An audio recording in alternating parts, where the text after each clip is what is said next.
Welcome back to ECE 501B.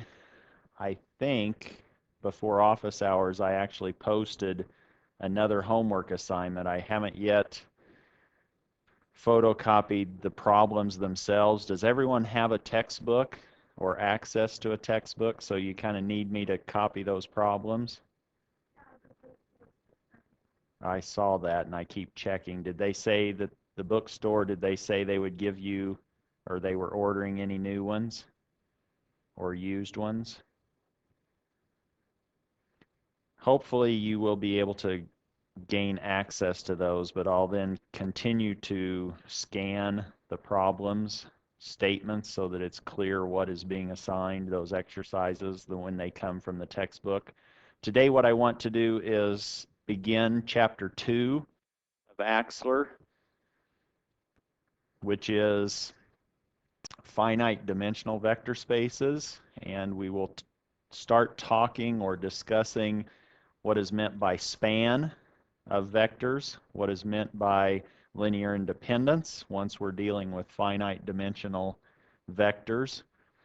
If we combine the fact that these vectors span the entire space that we're interested in, and if those vectors are also linearly independent, then that set could be used as a basis set of vectors, or what are then in this plural basis. And we'll also talk about dimension. We probably will introduce that concept before we even define it officially because it comes up rather frequently.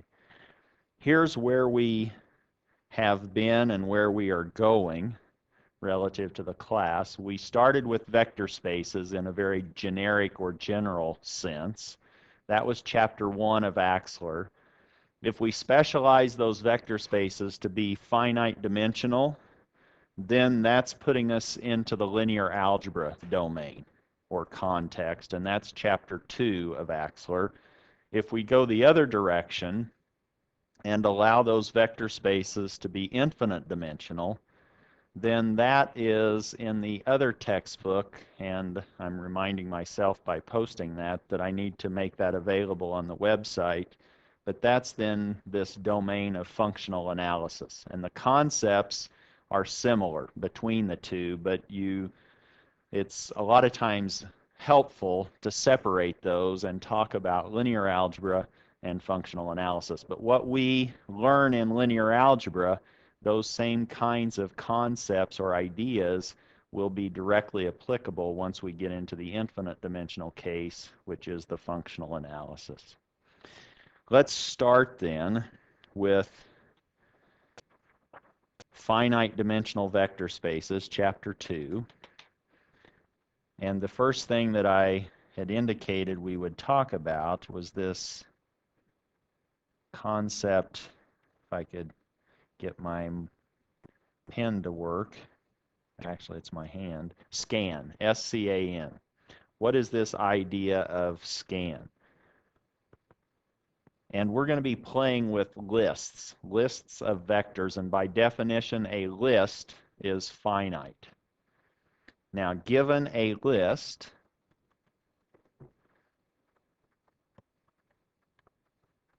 of vectors, let's say those are, and here's where you might get confused. Sometimes this object that I've written down you might think of it as a vector, but in this case, the way I'm writing it, v sub 1 is a vector. And so if you're thinking of it as a column vector or a row vector, that's the right way of thinking about it. And it might have m coordinates. It might be an m by 1 or Michigan tall and 1 column wide. V2 is likewise the same dimension. This is then a collection or a list, a finite list, because n is an integer and it's finite. This is now n vectors in this vector space. Let's now say that we have a list of vectors, v sub 1 through v sub n, and we are going to pick those or draw those not drawing like an artist might draw, but selected. Like you might select if you were going to the grocery store and you now needed N apples. You would draw N apples from that tub of apples. So we're drawing this list of vectors, N of those, from a vector space.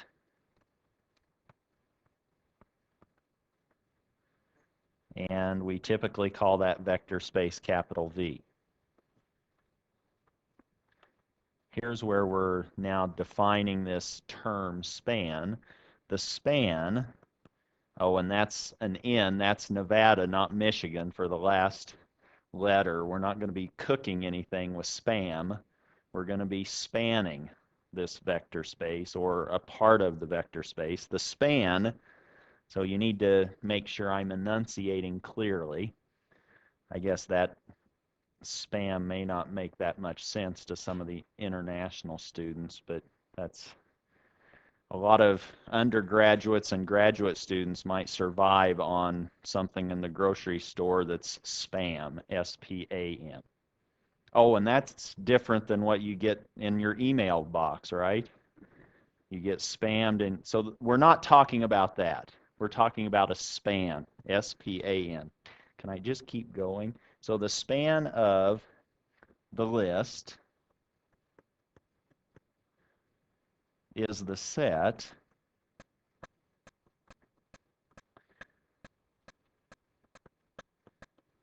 of all possible linear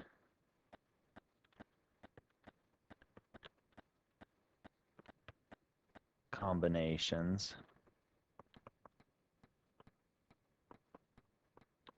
of the vectors in the list. If you're not completely confused, let me just try to write that down. So we're saying the span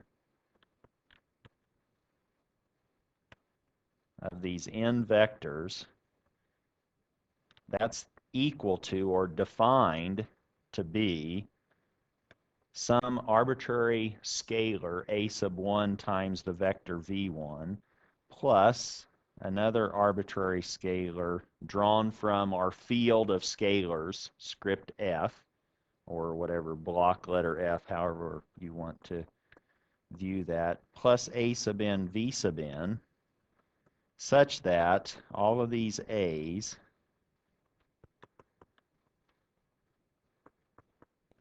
belong to our field of scalars, where f, written in this form, could be the real numbers or it could be the complex numbers. That's now our definition of what we mean by span. If we say, where can we get in this vector space, then we need to start asking ourselves, well, what do these vectors span?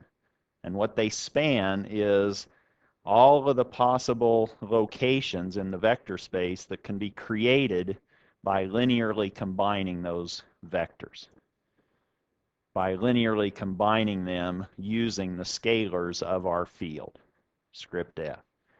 Here's an example, just to sort of give you something to think about. Suppose that we're given our vector space is actually the two-dimensional plane, R2. And let's also say that one of the vectors, v sub 1, is 3, 3, and v sub 2, let's say that is 4, 5. And we might be interested in asking, what is the span of v1 and v sub 2?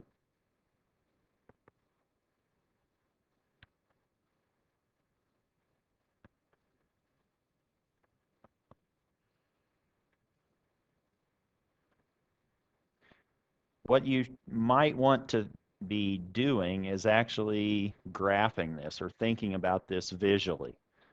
Here's, before we sort of demonstrate or show what's going on, here's maybe the thought process that you might be thinking about. Let's just consider what we have. Here's our R2, that's V, that's our vector space, X and Y, horizontal and vertical.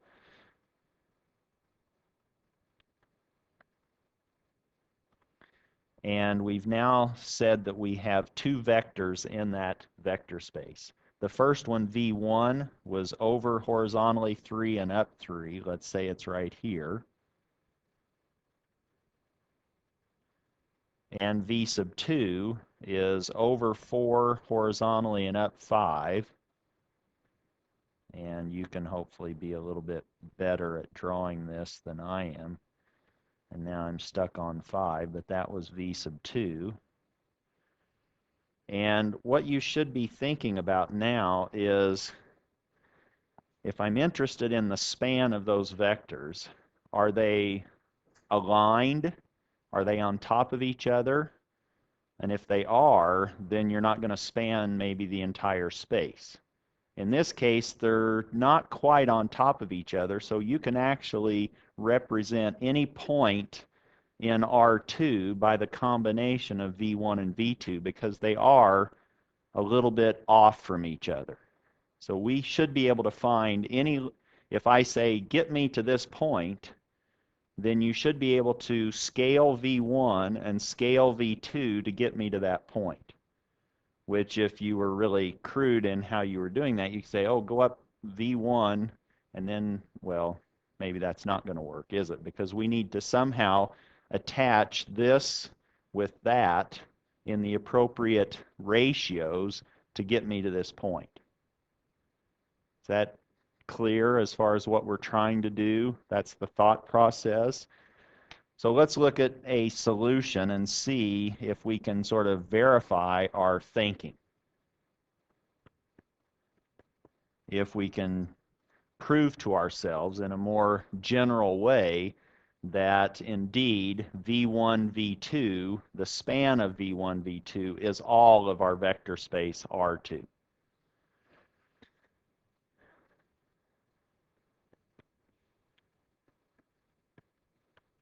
What did we say that the span of V1, V2 would be equal to by definition? That was some linear combination of V1 and V2. So that's A1 V1 plus A sub 2 V2. That's linearly combining V1 and V2. And we're allowing A1 and A2 in this particular case. Those are in the field of real numbers, since we are looking at R2. So A1 and A2 can be any real number, and they're not equal. They can be different, A sub 1 and A sub 2. That means then, if we remember what V1 and V2 were, this is now A1 times V1 plus A sub 2 times V2, again with A1 and A2 being anything in the real number line, or this is now 3A1 plus 4A2. That's in the first component of our two-dimensional vector, and it's 3A1 plus 5A2. And again, these A's are allowed to be any real number. Is it clear so far what I've done? I've simply said, I'm trying to find the span of V1, V2. By definition, it's a linear combination of V1 and V2. And now I plugged in the specific values for V1 and V2. And if I simply add component-wise those expressions, I end up with this picture for the span of V1 and V2. But now I could think of this, if I wanted to, I could say, well, this is just some component in the first entry. I'll call that Z sub 1. And this is my second component, Z sub 2. And now I need to determine, if somebody gives me a generic Z1 and Z2, can I hand them the appropriate A1 and A2 to realize Z1 and Z2. That's what I'm trying to do. And if that's true for any Z1 and Z2, then I can conclude that V1 and V2 span all of R2, if I can find A1 and A2 for any choice of Z1 and Z2. That's what I'm trying to show. What have we done? We've now allowed or defined Z1 to be 3A1 plus 4A2, and we've let Z2 be 3A1 plus 5A2. And we want to now really change this around, or just solve this for A1 and A2. We could put this into a matrix if we wanted to. You could do this and say, oh, I need to solve for A1 and A2 given Z1 and Z2. I could now say something like Z1, Z2 is equal to 3A1 plus 4A2, 3A1 plus 5A2, but I could write that as a matrix, 3, 4 times a column A1, A2. We haven't done this yet in terms of matrices, but this is how you could maybe be thinking about it. And this is 3 times 5, so that now if I wanted to find A1 and A2, I could simply inverse this matrix 3, 4, 3, 5, and use that inverse to scale Z1 and Z2. It's another, and if I could then, if this inverse exists, then I can say, okay, V1, V2 span the entire space. And we're going to start showing, I'm getting ahead of myself, but if this has an inverse, that means the columns have to be linearly independent, or the rows have to be linearly independent, and those are going to be consistent. If my columns are linearly independent, so are my rows. That's another way of guaranteeing that this square matrix has an inverse. And if you remember how to compute the inverse of a matrix, especially for the 2 by 2, this doesn't work for any other dimension, but we could now say 1 over the determinant, which is the product of the diagonal terms minus the product of the off-diagonal terms. I can interchange my diagonal entries, and I can negate my off-diagonal entries. And that leaves me with 1 over 15 minus 12, which 15 minus 12 is 3. And now I can scale that, or use that to scale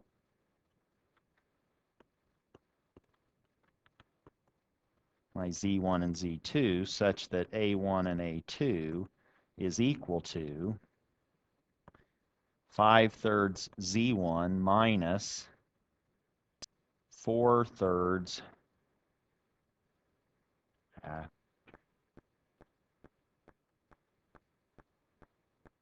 Z2, and this one is now minus 3 over 3, or minus Z1 plus 3 over 3 Z2. Now, you didn't have to do all of this. Let me just say we didn't have to do this, but I just sort of thought, well, maybe you want to be thinking in terms of matrices. That's linear algebra. That's kind of where we're going, or what you could do. We could have started immediately with this relationship. We know that Z2 is 3A1 plus 5A2, so that we now have Z1 is 3A1 plus 4A2, and Z2 was 3A1 plus 5A2. And we could simply do the algebra. we could subtract those. And now we could say Z1 minus Z2. I can subtract 3a from 3a, which gives me 0. I can subtract 5a from 4a, which gives me a minus a2. And now I know that a sub 2 is z2 minus z1, which is what we had from the matrix form. Hopefully we can see that we're consistent. A2 is z2 minus z1. That's what we just derived here. So we had two equations and two unknowns. That's all I'm saying. And we could plug this result for a sub 2 back into our equation, the first equation, and we could say, oh, there's 3a1 plus 4 times z2 minus z1, or this is now 3a1 plus 4z2 minus 4z1, or I now have 5z1 minus 4z2 is equal to 3a1, or a1 is now 5z1 minus 4z2 over 3, and that better be consistent with what we had before. 5z1 minus 4z2 all over 3. So we're getting the same answer both ways. Two equations and two unknowns. And this now tells us that if somebody gives us a z sub 1 and z sub 2, then we can find combinations A1 and A2 that allow V1 and V2 to get us to that location of Z.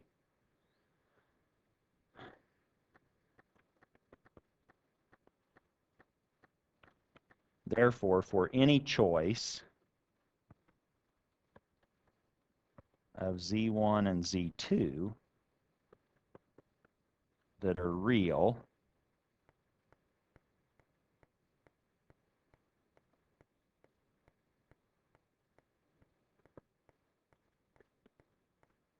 the span of V1 and V2 will allow us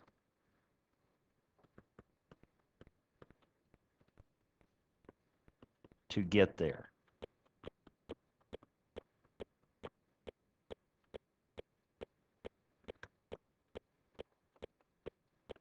Or V1, V2 span all of R2.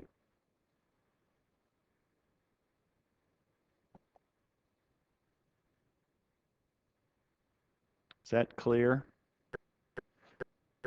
And you might want to just pick a number, maybe or a vector. Maybe let z equal 1, 0 and see what the linear combinations are.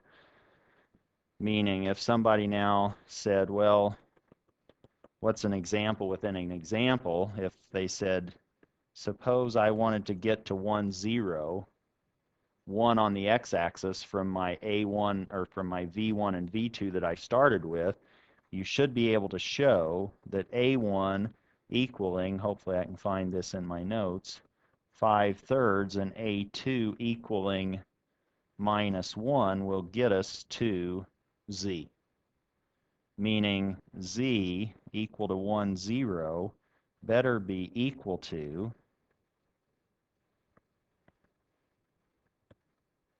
5/3 times V1. V1 was 3 and 3 minus 1 times V2, which is 4, 5. Maybe I've converted from row vectors to column vectors, but hopefully I haven't confused you too much.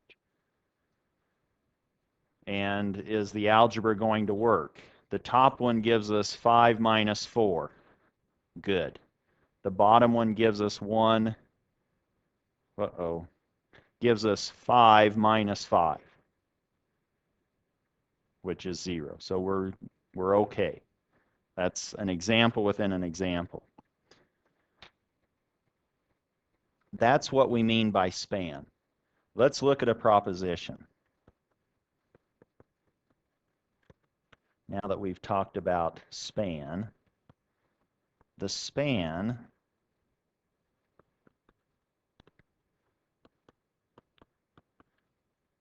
of any list of vectors And again, list is by definition a finite number or a finite value.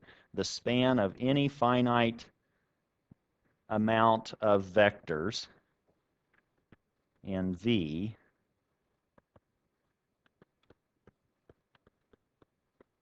is a subspace of V. What that's saying is you give me a vector space V, I can pull out of that vector space a few vectors, and those few vectors will form, their span will form a subspace within V. That's all that that proposition is saying. Now, if you had to prove this on an exam,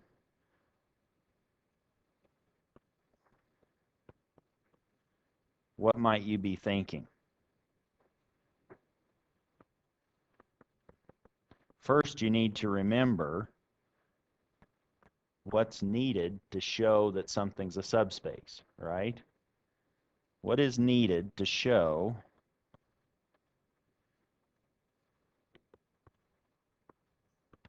a subset of V, which is what that list of vectors represents?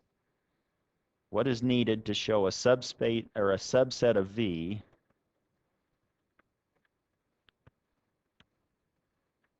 is a subspace? Do you remember? Have you been working? Pardon? Okay, it has to contain or hold the additive identity, doesn't it? That's one property. So if, let's get a little bit more specific, suppose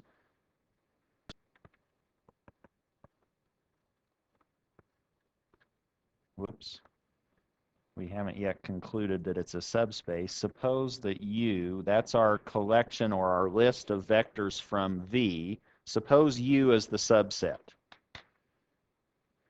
Then U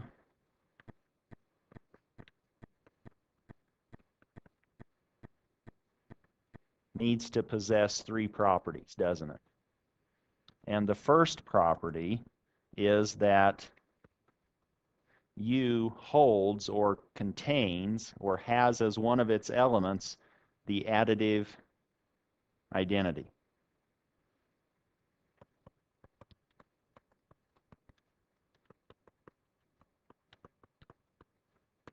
What's another property that U needs to possess or satisfy?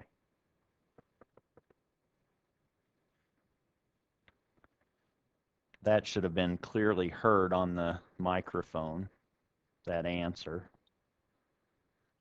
Yes? Closed under addition, isn't it?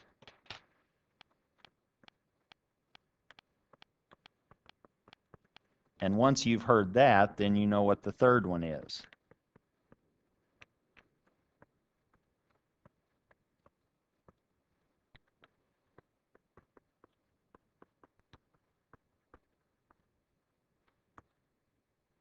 So if we can show that this collection, this list of vectors from V, possesses these three properties, then we can conclude that that subset is a subspace. That's where we're going. So let's now see if we can show that. The first thing you might want to do is just pull out a generic list. So let's say that we're given a list of vectors. And maybe we would say, we'll call that collection or that subset W. And let's just pick Michigan of those in V. So we now have Michigan vectors in V, 1 through M. That's our list that we've created. And now what we want to do is show that W, the span of W, forms a subspace. That's our objective.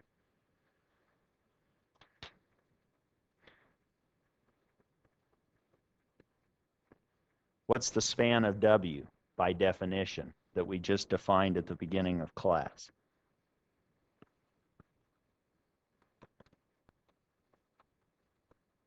In words, that's all linear combinations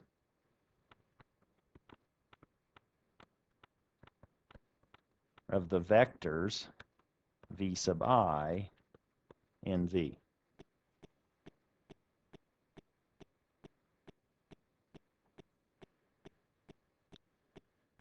Now, if that's the case, let's see where we can take that. First is all elements in the span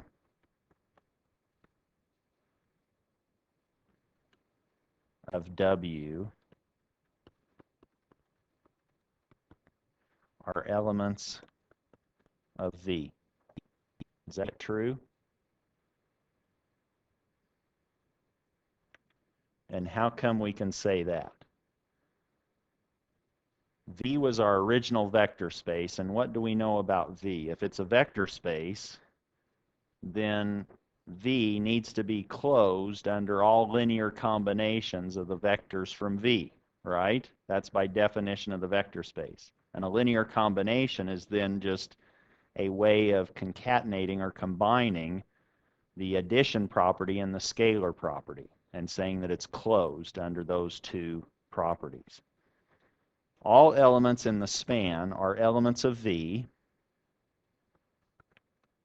Since this vector space V is closed,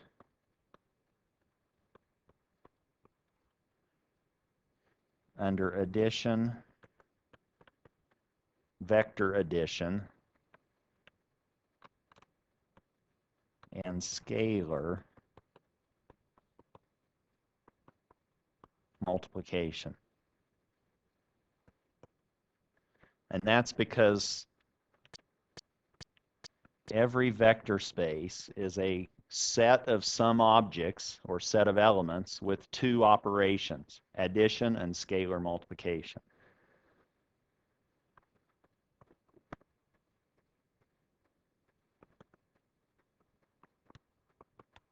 And those are actually the operations that are used in forming these linear combinations.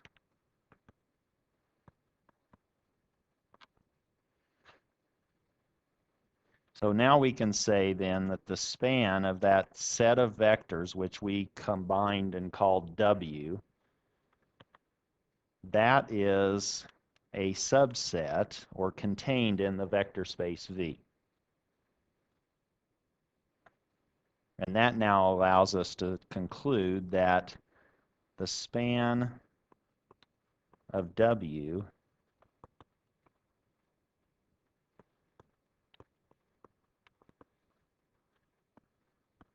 is a non-empty set. We know that span is contained in the vector space V. All right, now let's see if we can satisfy some of these properties. What's the first property that we've talked about? The zero identity, or I'm sorry, the additive identity, the zero vector. So let's now say that we want to produce the zero vector. How can we do that from these V's that we've used to form W? Is that possible? This is pretty easy, isn't it? We can just scale all of these vectors with the scalar 0. Whoops, I don't have N. Am I mixing up N and M's? Michigan and Nevada? Boy. All right, they wouldn't like that, would they? They're far enough apart geographically, we shouldn't be confusing those in the lecture, right? So this, I said that we had M, or Michigan, vectors in this set W. So now this should convince us, since this is a linear combination of the V's, that needs to belong to V, doesn't it? By definition of linear, or the vector space V. So Z, the additive identity, is an element of the span of W. or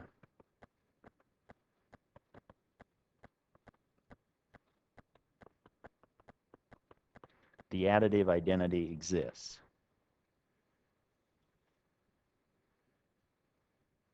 What's the other one? Now we need to see if it's closed under addition, right? So let's take just a couple of generic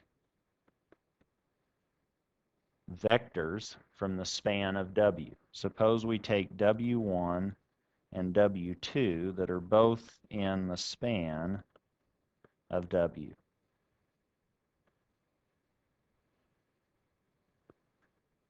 If that's the case, then and I'm going to, let's say this is A11, I'm going to double subscript those scalars, A12, V sub 2, up to A sub 1M, V sub M. If W1 is in the span of W, then we can find some linear combination of the V's to get us that W1. We can also do the same thing to generate the W2 vector that's in the span of W. That's now A21, V1, A22, V2, A sub 2M, V sub M. Again, we're trying to show that this set of vectors is closed under addition. So if we combine W1 and W2,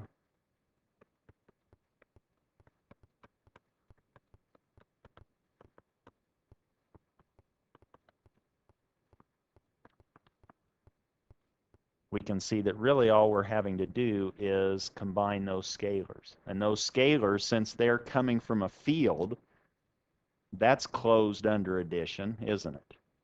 So this is now a linear combination of the V's. And that's all we need to show that it's closed. So all of these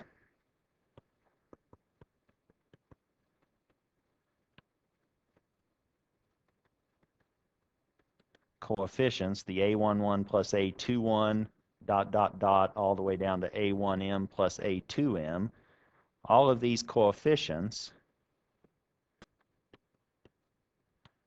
are elements of our field F,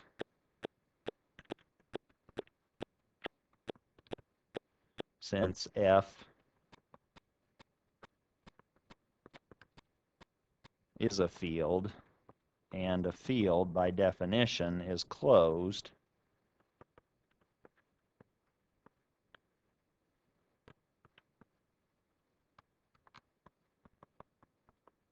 under addition.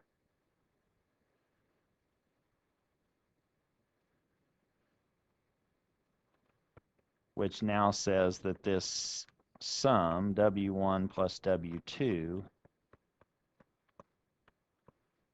is contained in the span of W, and that now says that the span of W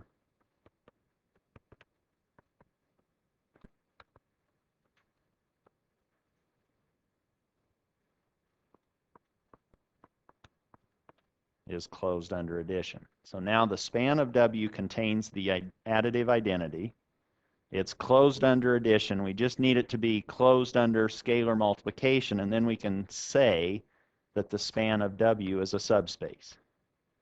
And again, that W was just a collection of vectors from the original vector space, capital V. So let's now do the scan, or the closed under scalar multiplication case. Suppose we take W1 from the span of W, and maybe we take B from our field. B is a scalar now. What was W1? Well, W1 was, let's say, A1 V1 plus dot dot dot plus a sub m v sub m. If I now take b times w1, that's now ba1 v1 plus dot dot dot plus b a sub m v sub m. And I think it's clear that those coefficients here are also in the field F. And so we again have this linear combination of our V's, V1 through V sub m.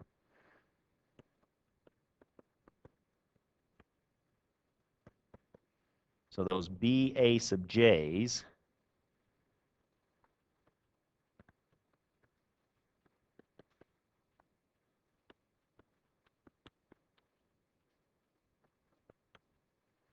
are in F because that field is closed under scalar multiplication, just like the vector space. Since F is closed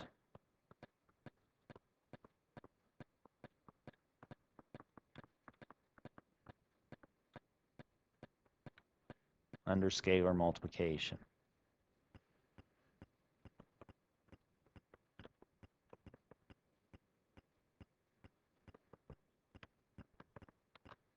Which now says that this is also a linear combination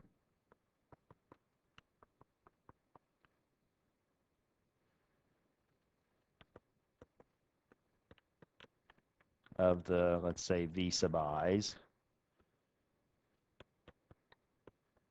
And we can then conclude that the span of W,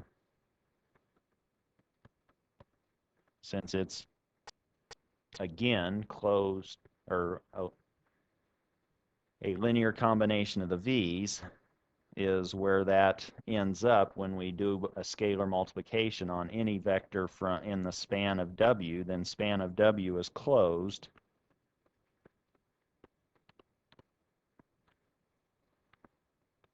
under scalar multiplication.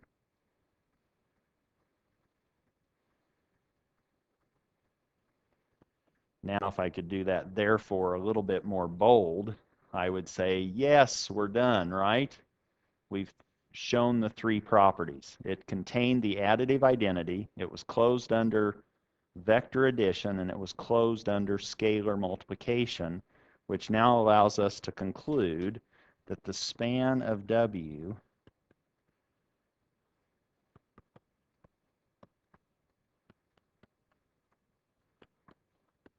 is a subspace of V. Do you remember what we started with? What was the span of W? That was just a finite number of vectors from V to begin with. So you have a vector space V, you pull out a few vectors from that, those few vectors will form a subspace within V. That's all that we've said, and we've now demonstrated that via a proof. What are some observations that we can make? Let's say notes. And this is really coming from Axler. The span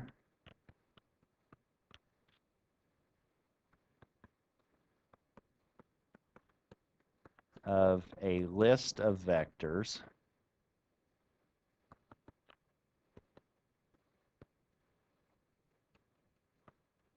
is the smallest subspace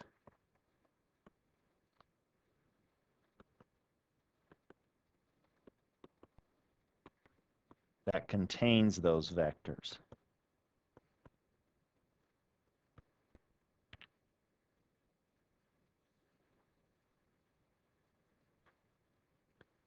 That just means if you tried to find the smallest subspace that contained those vectors you just extracted or drew from V, that list of vectors would span that smallest subspace.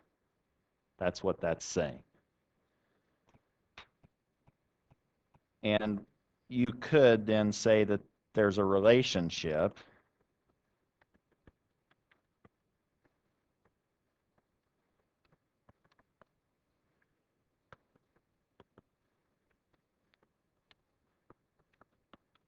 to the concept of vector sums or subspace sums. There is a relationship to the concept of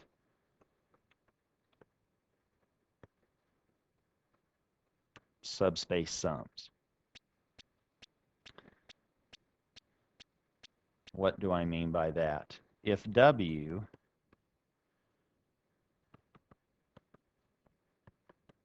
is this list that we've extracted from V,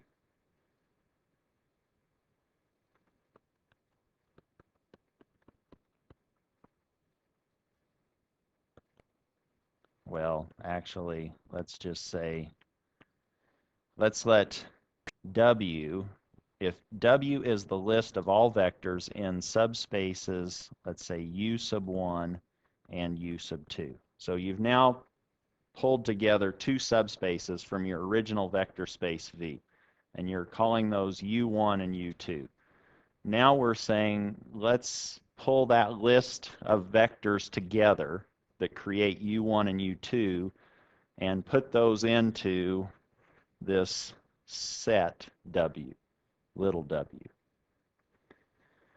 You can now say that the span of W is U sub 1 plus U sub 2. That's our subspace sum. So now we could build up from within our original vector space V if we wanted to. Now that may give us a bigger list of vectors than we need. If you just pull all the vectors and say, okay, the span of that is going to be U1 plus U2, well, we might actually be able to identify a smaller set of vectors.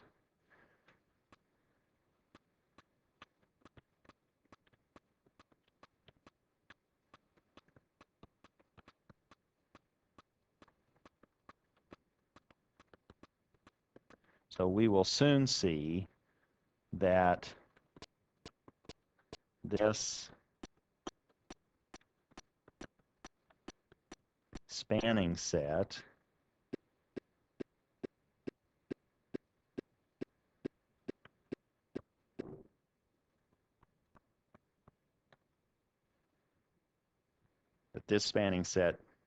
is able to be reduced in terms of numbers.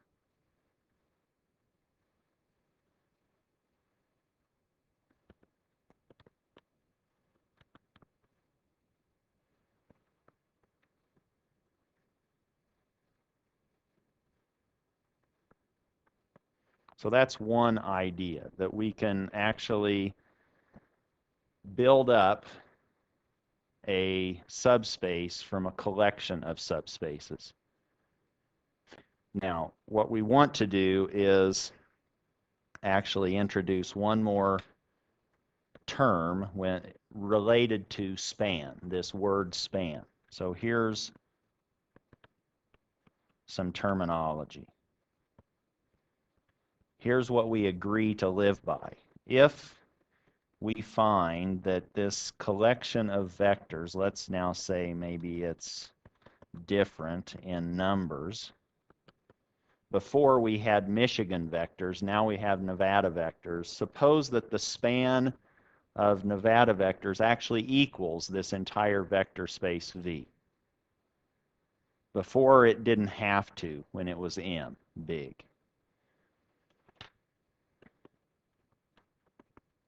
Then these vectors, V1, V2, up to V sub n, are said to span V. So if I say this set of vectors spans V, what I'm meaning is it is able to reach any point in that vector space, essentially. That's the idea. And you might, as you're reading through this, as you're reading through Axler, you might just keep a piece of note paper beside you and start sketching two-dimensional and three-dimensional pictures and saying, does this make sense? Can I sort of visualize what's going on with this particular statement or in this particular theorem that we're working on? All right, now that we've talked about Michigan and Nevada, maybe I should subscript these with A's so we could also talk about Arizona. But anyway, let's now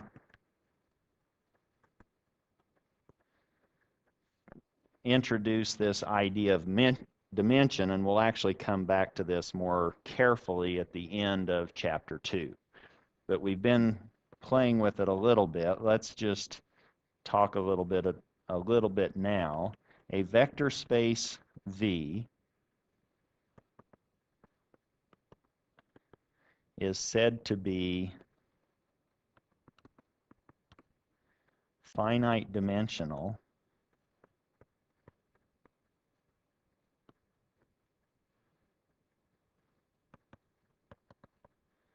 if it is possible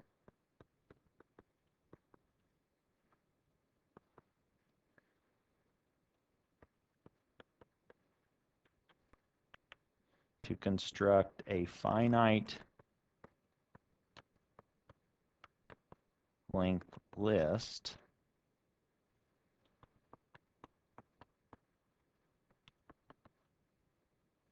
of elements that span or spans V. So if we have a vector space V, and we can actually span that space V with a finite number of vectors, then this vector space V is finite dimensional. That's the idea that we're trying to deal with. And once we are working with, now you could think of these vectors as stopping in a finite number of coordinates. Now we might have it 3 tall, 3 by 1, these vectors. It might be 20 by 1, but that's now a finite dimensional vector. And if I find these vectors that span V, and that list of vectors is finite, then V is finite dimensional. What we want to talk about now that we know something about spanning and that we're dealing with finite length vectors, let's introduce another concept, which is linear independence.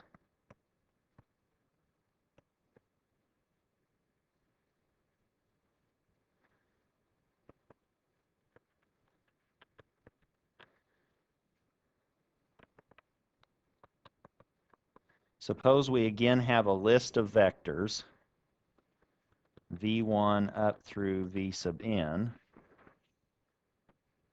The vectors in a list, v1 through v sub n,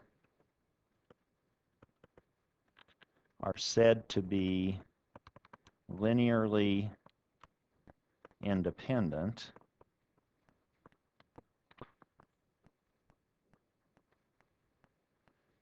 if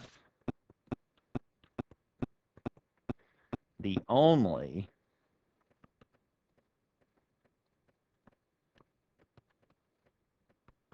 linear combination of the vectors that gives you the additive identity, or that equals 0, and that's the 0 vector, is the one combination, or linear combination, is the one linear combination where all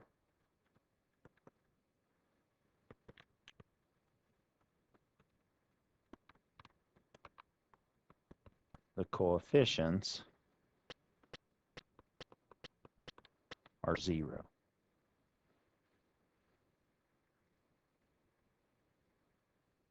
So now if somebody says,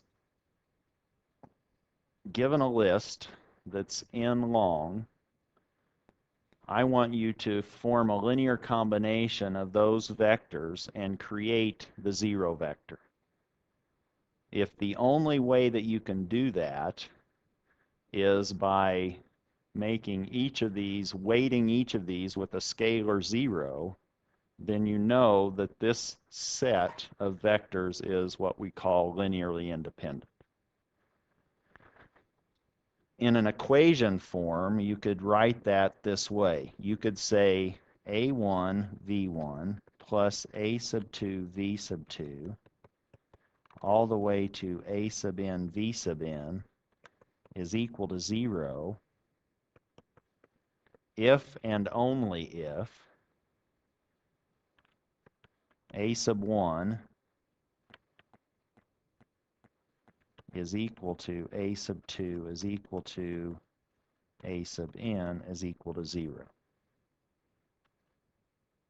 If the only way that you can make this linear combination of vectors equal the 0 vector is to have those coefficients equal to 0, then those n vectors are linearly independent. That's what that's saying. Now, you could say this another way.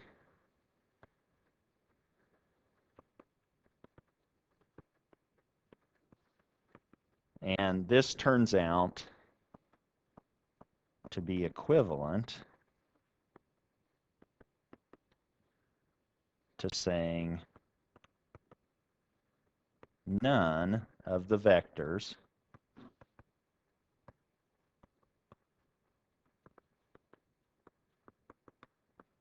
in the list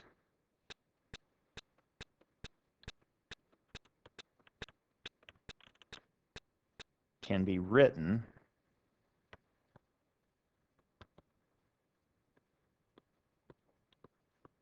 as a linear combination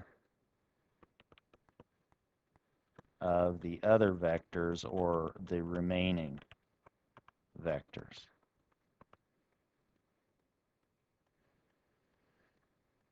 If you have a set of linearly independent vectors, then you cannot write one of those vectors as a linear combination of the other vectors in that list. If you can do that, then you have some linear dependency among your vectors. We could write that maybe as a corollary, this same statement. A corollary might be if a list of vectors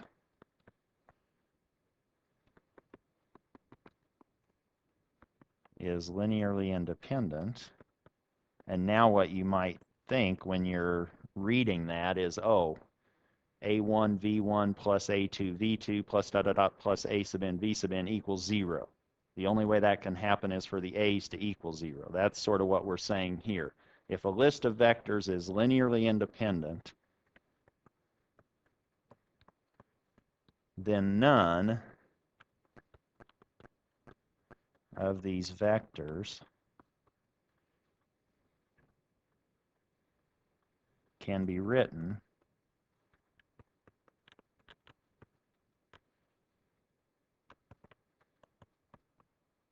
in terms of the other vectors.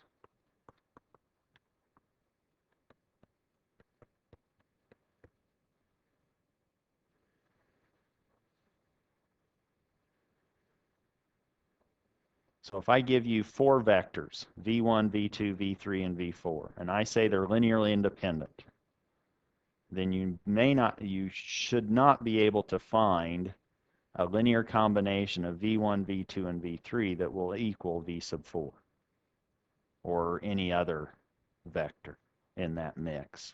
How would you show this or prove this corollary?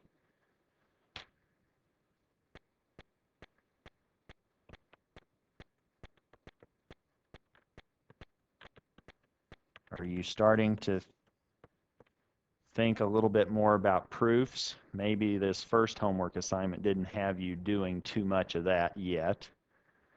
But how would we prove this? What a proof is typically trying to show if A, then B, right? Where A is one statement and B is another statement. What's the A statement in this particular corollary? You have a set of vectors that are linearly independent. What's the B statement? Then you can't find a linear, you can't write one of those vectors, any of those vectors, as a linear combination of the other. Well, maybe it's easier to sort of show or prove this by the contrapositive. So let's do proof by contrapositive, which means we are going to try to show or need to show that not B implies not A. That's the contrapositive. So not B, we said none of the vectors can be written in terms of the other. Negating that, the converse of that says, oh, I can find a vector and write it as a linear combination of the others. That's my converse of B. So let's start with that and see if we can show that we must have a linearly dependent set of vectors. That's not A. Is that clear? All right. So let's suppose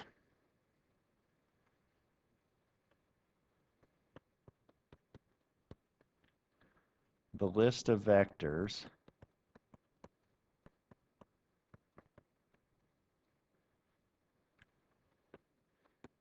have been labeled in such a way that I can write the following equation. So suppose the list of vectors are labeled such that I can actually write V sub n in terms of all the others. So let me just say that V sub n is equal to A1 V sub 1, A2 V sub 2, A sub n minus 1, V sub n minus 1. And I need to make sure that with at least one of those A sub i's on the right not equal to 0. So I need to be able to, this is not B. To be or not to be. I didn't put a 2 in between the not B. So this is just not B. Here is a linear combination, writing one vector as a linear combination of the others. That's not B. And now what I want to conclude is that I end up showing that this implies not A, which means I need to show that this means that the vectors are linearly dependent.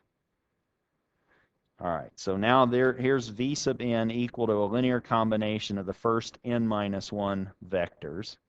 Suppose I now add 0 to that.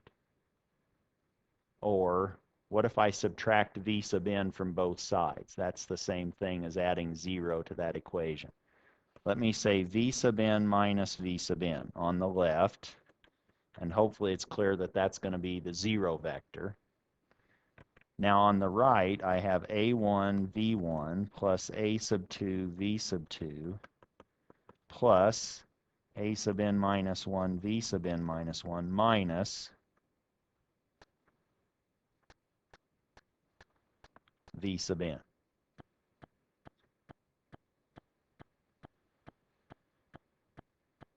But what does that give me?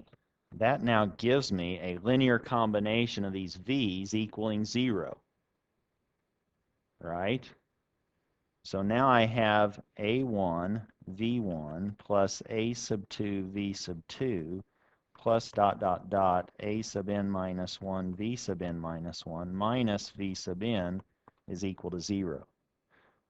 But also remember what I had assumed before. I had assumed that I had at least one of these A's not equal to 0. Because I could have this result And if all the coefficients were forced to be 0, then that would say that was a linearly independent set of vectors. Now I don't have that, do I? Now I have at least one of these a sub n's being non-zero, and I have this coefficient being non-zero. It's -1 by the way we created this combination. So I have this equation, the linear combination of my original vectors with at least 2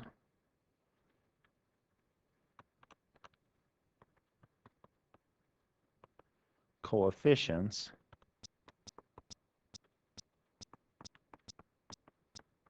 being non-zero. And what does that allow me to conclude?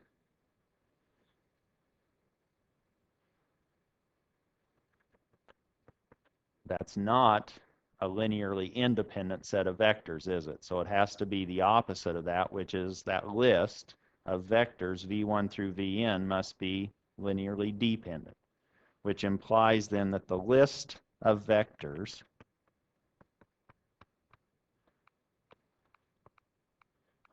maybe get my English right. List is singular, right? So the list of vectors is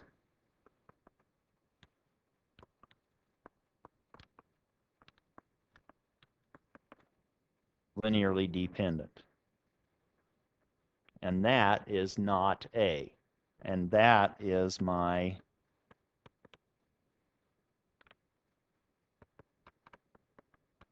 contradiction that I was hoping for.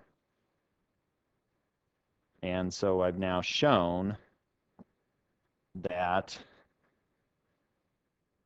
corollary is if I'm given a list of vectors that are linearly independent, then I can't find a linear combination of some of those that equals one of the vectors in that set. Those vectors are now all linearly independent. I can't write one of those in terms of any of the others. There's something a little bit off from all of those vectors to give them a little bit of independence from the others. That's what that's saying.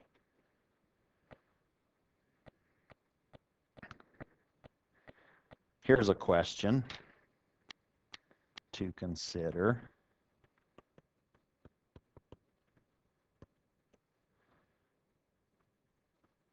So can a list of vectors, can a list of vectors containing the additive identity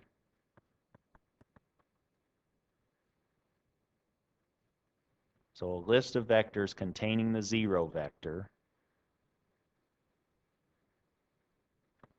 can that list be linearly independent?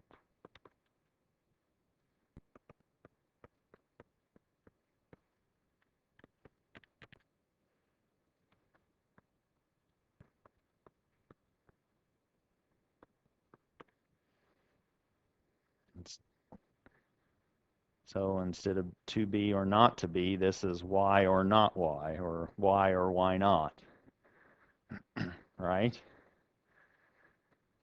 Can a list containing the additive identity, can a list containing the 0 vector be linearly independent based on our definition of linear independence? Yes or no? 50-50 chance. Do you have a coin? If you're taking 503, you know that you have this chance, right? It's 50-50 if you don't have a clue. Maybe you have a little bit more of a clue after the lecture today or after what we've talked about. Write down a list and draw in that list a vector that's the 0 vector and now say, can I linearly combine those and make that equal to 0? And that forces all of the coefficients in that linear combination to be 0 if it's linearly independent. That make any sense? So are you answering the question, or are you answering my last question if it made sense or not? So you're answering the question, can a list containing the additive identity be linearly independent? Heads, you said no. Do you want what's behind door number 2? Door number 1 was no. Door number 2 is yes. I'm sorry. This isn't a game show, is it? Your answer is correct. I'm trying to confuse you. So the answer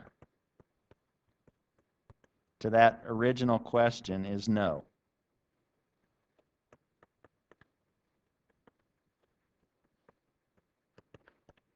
Why or why not? What's the justification? Well, if we now have a list of vectors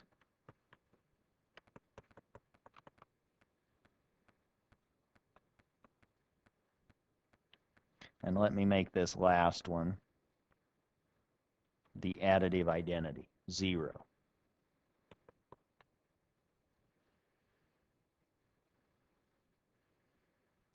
Hopefully it's clear now why you can make this. All of these earlier A's might have to be 0, but we can make this anything we want, can't we? By this property that we've shown already that has to be true for a vector space, anything times the 0 vector gives us the 0 vector. And that means that A sub n, being anything, violates our property that all the A's have to be 0 in order for the vectors to be linearly independent. So A sub n can take any value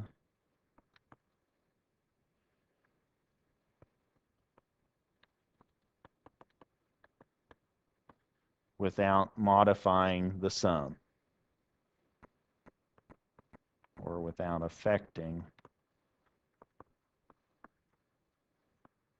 the sum.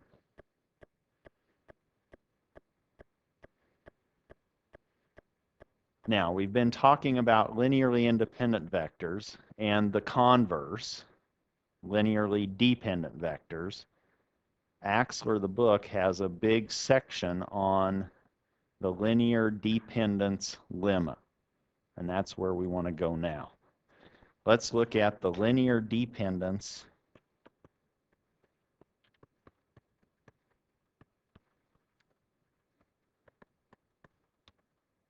lemma. So if you're reading along, that's page 25 in your Axler in that book. Here's what that's sort of providing for us. Given a linearly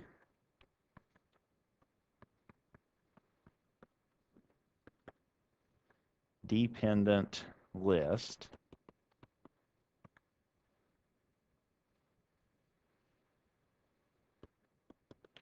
what do we know? Well, now we know that we can express that as a linear combination of all the others in the list.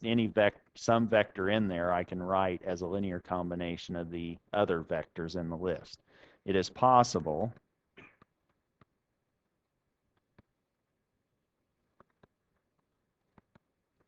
to find a vector in the list, or to find an element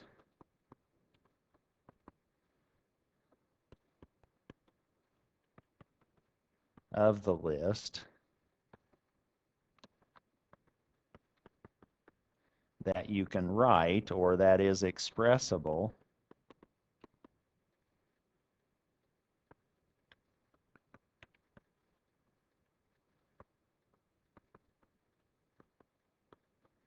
as a linear combination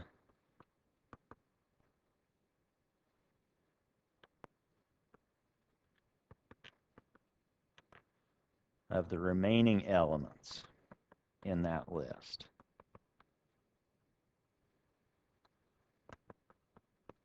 I.e., or that is,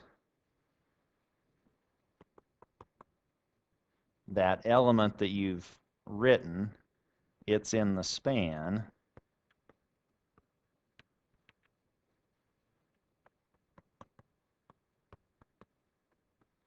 of the other elements.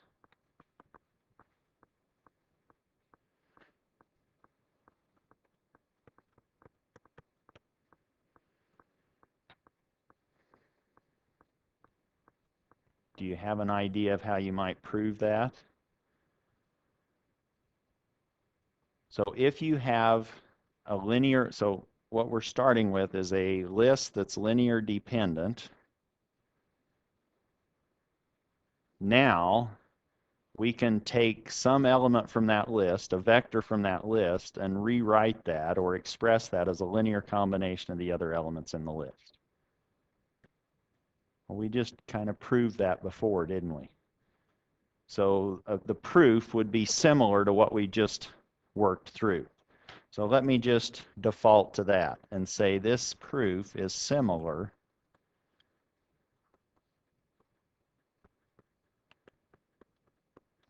to the above proof. And with that, we're out of time, I think. Don't we go 75 minutes? All right, I'll let you escape. You're now independent. Maybe not linear, but you're independent. And I'll see you on Monday.